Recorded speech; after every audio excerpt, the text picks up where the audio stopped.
A few weeks ago, I asked the question, do you need to be able to agree with a creator in order to enjoy their comic? And this has kind of been my style. I ask questions, I talk a little bit about it. And, some people have made the comment, and I'm going to go ahead and say fairly, that I don't give my opinion as much as I, kind of pose a question and then debate around it. So let me give my opinion on this topic and a couple others where it comes to creators and fans.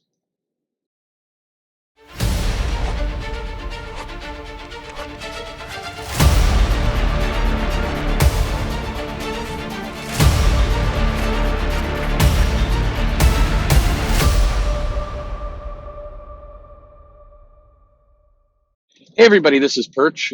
In my videos and what you put up with the terrible audio for, I try my style is I try and pose questions, I try and talk around both sides, lead to an interesting debate on the topic, or at least put some information out that may not necessarily be what people are thinking about. Try and get people to think a different way. I'm not trying to convince anyone of anything really. I think I want facts out there. Like when we talk about overships, I'd like for everybody to be dealing with the same facts. But I also don't think that, whether you like overships, don't like overships, or don't care at all about them, I think that's your opinion to make, and I don't want to, supersede my opinion over your opinion. And this is different from a lot of the other YouTubers and the people out there, including the big guys, who will say this is how I think, and thus you can think the way I think. I mean, nobody says that. Nobody's pushing. Everybody is can make up their own minds, but it's still it's a different kind of style. So I was, yeah, reminded slash trolled slash, poked a bit around this video of creators and, should you basically as a reader, do you have to agree with the creator? Can the creator be a crazy, angry, awful person? You can still enjoy the work, and talked around a little bit about that, spurred a little bit of a conversation. Unfortunately, the dynamic and the current political situation, everything being what it is, everybody immediately goes to in comics, Mark Waid, what's Mark Waid been up to, and also, are people pro-Trump, anti-Trump? It goes into a couple buckets really quickly. But from my perspective, first off, I think you cannot agree with everything a creator says and still enjoy comics. I think you're going to drive yourself insane, and very quickly you're going to find that you like no comics.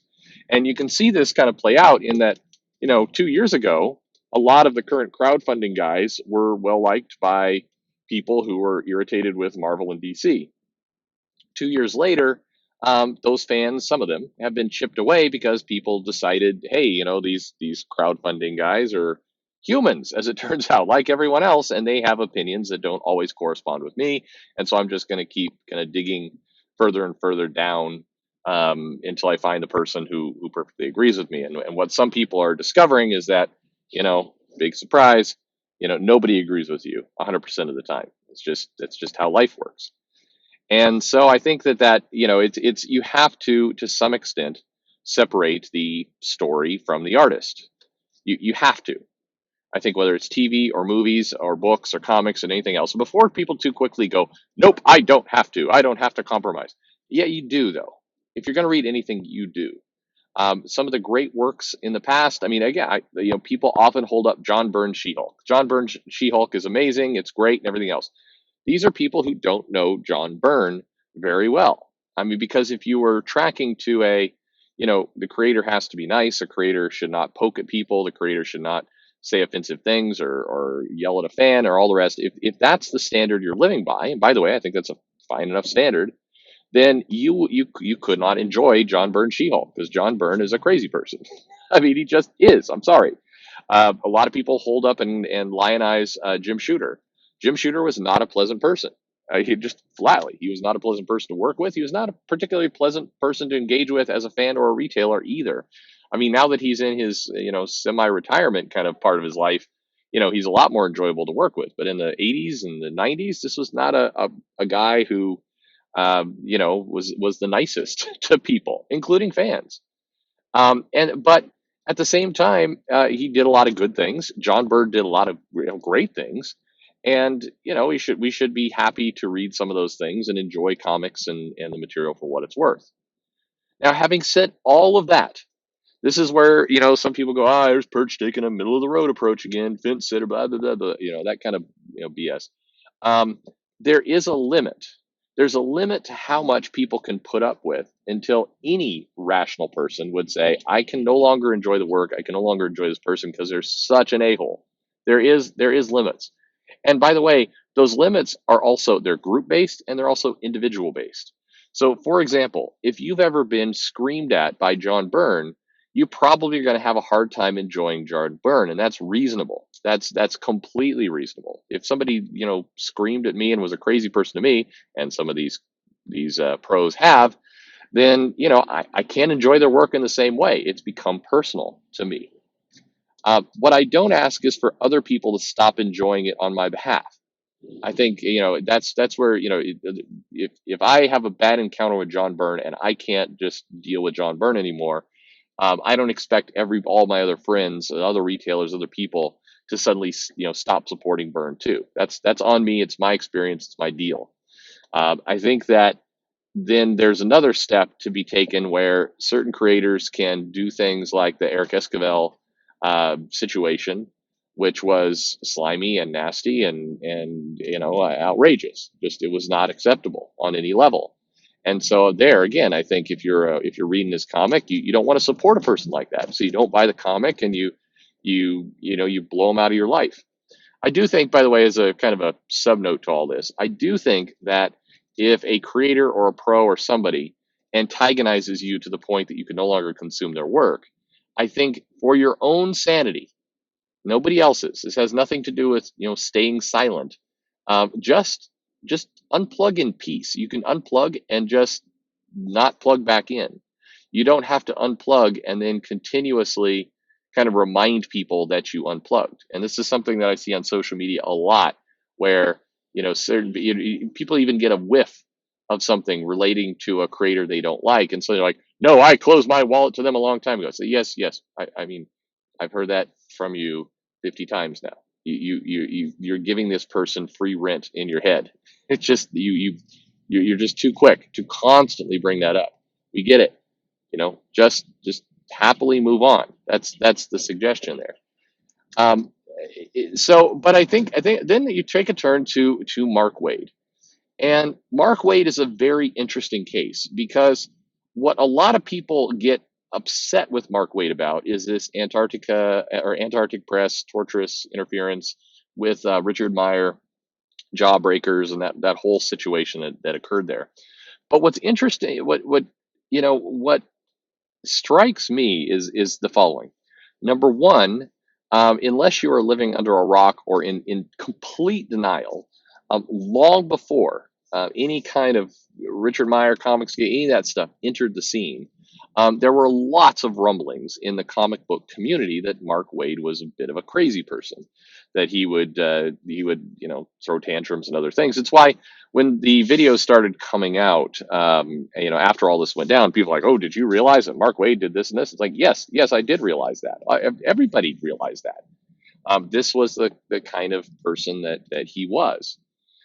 So I think you can, for me, when people go on about Mark Waid, I guess stuck in the back of my head is that many years ago, like 10 years ago, I had already made the decision that this was a person that was kind of annoying in the industry, that I would not want to invite in for a signing or anything, that was, had a high, likelihood to be nutty and do crazy things. And I didn't want to engage with that. And there's a handful of artists and writers and other people that fit into that category with me that aren't, beat up on social media every day. They are, they passed that bridge some time ago.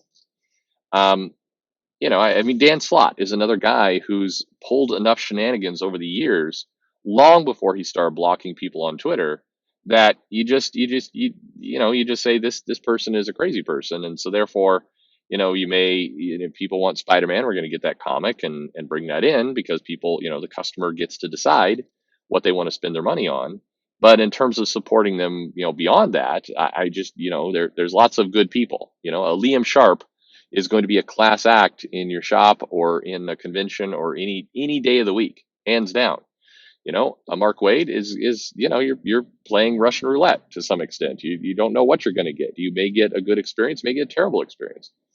And so if I'm again being pragmatic, I just I veer away from those situations. It's like if I've got 20 people that are going to be reasonable, good, bring people in, they're fun, enjoyable people to be with, and there's these 5 people over here that are lunatics. I mean, I'm gonna hang out with the nice people. Why would I engage with the lunatics? To me, that's just the way it goes. But I get the funny thing about Waid is that I think that you know I think that actions that are just so public, like you go into a convention and you act like a big kind of dramatic person, and you make a bunch of claims and you just are nasty kind of to people. I forget now. I want to say it was on a panel with Matt Fraction, although it wasn't Fraction, and it was they're talking about X-Men. It was right after Fraction had gotten involved in the X-Men line with Brubaker, and there was a panel that he was there, and there's somebody on the panel, and I think it was the editor at the time, but I don't want to be a jerk and misname. But there was somebody there, and a fan asked a question, and the editor replied, "Oh, that's stupid," in the convention, just really condescending. And then they kind of laughed, like, this is a joke. I'm being edgy. And then a couple minutes later, a different fan asked a question, and it kind of got the same response. Kind of got this beat down kind of response. And I remember thinking at the time, this person is a jerk. This person is somebody who, I'm going to think twice about supporting.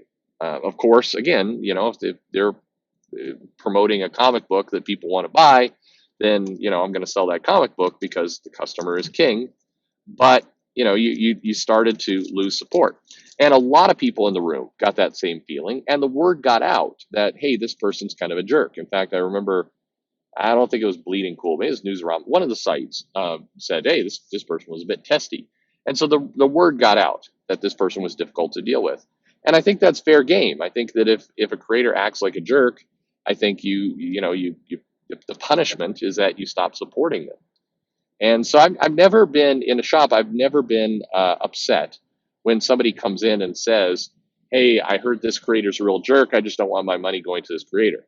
It rarely happens. I mean, really rare. I could probably count that on both hands, the amount of times, well, maybe a little bit more than that, but very, very rare. And because a lot of people just don't know. But in the world of social media and kind of instant information, this stuff is getting out more. So, I mean, to conclude with all this, is it fair to just not support something because a creator's a jerk? Yeah, absolutely, it's fair. It's your money. It's at the end of the day, it is your cash, and where you want to put your cash is your business. Does it need to grow beyond that? It can. It's just hard. And what I mean by that is, if say, if we look at Marvel and we say, okay, Marvel's got Dan Slott, it's got Al Ewing, it's got a couple of editors and some other people who have been really, really bad. So it's not just one person; it's a group. It's a culture. It's a culture within that company that treats the fans badly. Therefore, I'm going to stop buying Marvel. I think that's a dramatic step for people to take, but I think, number one, once again, it's your cash and you should spend it where you feel comfortable spending it. And number two, I think it changes the conversation. And maybe this is what needs to happen more in social media, because a lot of people go off on, Mark Waid's a jerk, Al Ewing's a jerk, et cetera, et cetera. And I think the conversation needs to start to shift a little bit to the culture here is bad. And some people have said, oh, this is whatever is SJW culture.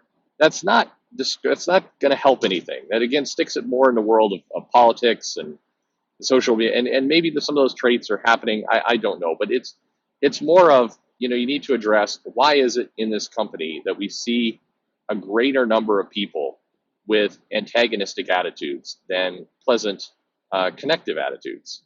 And is this sustainable long term? It's not. Is the answer. So what do we want to do to address that, or how should that be fixed, or how do we make that better as a solution? I think that, from my perspective, I think that some creators can certainly go the extra mile and get you to really hate a whole company off of their behavior. But I would also just caution people to, just keep in mind, one, if you go at a creator, I mean, I think for some it becomes a game where, you try and see if you can get a creator to snap at you. And definitely some people do that. And so I think if you try really, really hard to get a creator to snap at you, and eventually the creator snaps at you, I'm not sure that's indicative of this creator has a systemic cultural bad behavior thing going on. Why am I saying I don't think? It's not. Let me be more definitive. It's not. If you act like an asshole over and over and over and over and over again to a creator, and the creator eventually acts like an asshole back, then you have earned what you gave.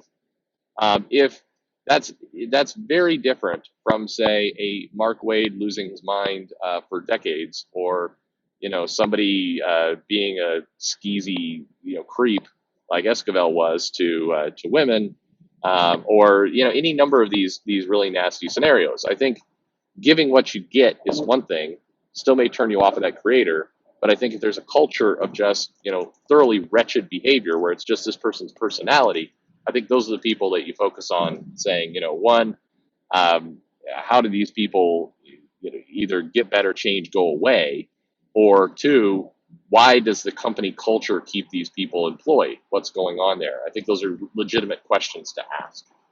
I don't think those are the questions that social media asks enough of. I think it gets more into the trolling for response, and we just enjoy the little war. But it is what it is.